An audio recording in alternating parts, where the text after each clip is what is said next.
I'm not even a real dentist. I'm just a PhD, and I'm way too sober a guy to be standing up here doing stand-up.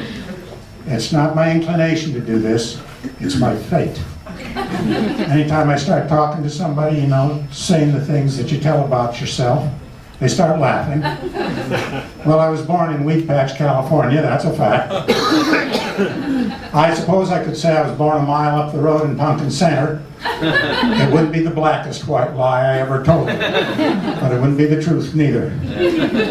I lived in Wheat Patch, Hangtown, Whiskey Flats. These are places that were settled by the Okies when they migrated out during the Dust Bowl. Them Okies, they weren't taken in by names like Linda Vista or Belle Plaine. They knew a fucking Wheat Patch when they saw one. So I grew up with a bunch of CIOs. That's a California Improved Okie. You don't want to call them that, though. They'll get riled up. They'll scream at you. There ain't no such thing as an improved Okie! I always let it rest right there. I still wonder sometimes, though, whether they meant Okies are so near perfect you can't improve on them, or so hopeless there's no point in trying. I went to high school in a town called Taft. Taft used to be called Moron, but they needed a post office during Taft's administration, and the name Moron was already took. My friends and I, we never went along with the name change. We all said we went to Moron High. On Friday nights we'd go to the games and cheer for the fighting morons. Give me them! Give me a...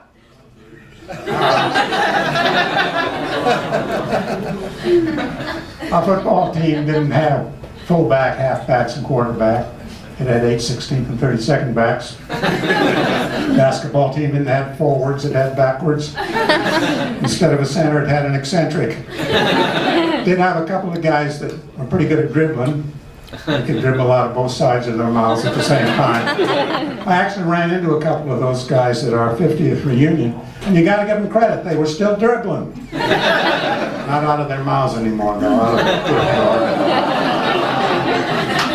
So that's how my life just goes on, you know? So it's my fate to be standing here. But there is one thing I do really like about being up here.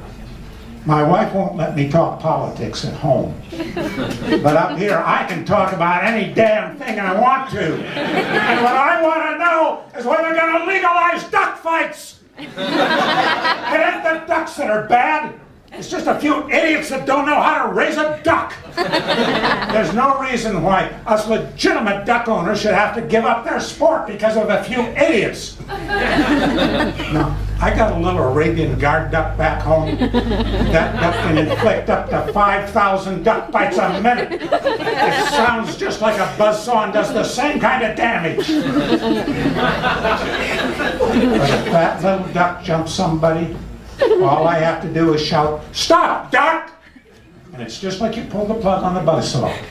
He gets in maybe 200 little duck nibbles, and he is... and then he'll be calm as Mesozoic shale. And there's nothing calmer than Mesozoic shale, you know. Hell, it's been dead for 40 million years.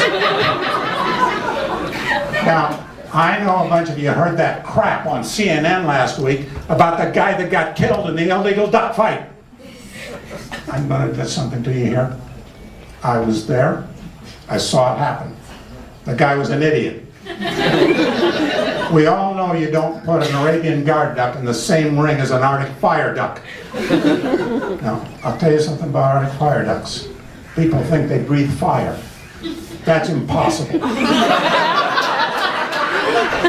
They like farts. Now you put those two ducks together, and usually the fire duck will just blow the feathers right off the guard duck. But once in a while, and this is what happened last week, the guard duck will puncture the fire duck before it decompresses, blew the duck all to hell, the guy got a duck beak right through the neck, killed him dead before he took another breath. But there's, you know, people can get hurt playing football. And they don't even have to be idiots. We want our sport back. We'll even put up with government regulation if we have to. Hey, I'm David Vogel from Hull, Georgia. You're all invited to my place for a drink afterwards. You'll find it easy to find Hull. It's just one vowel from hell. Thanks for the last. You never suffer from your own ambition.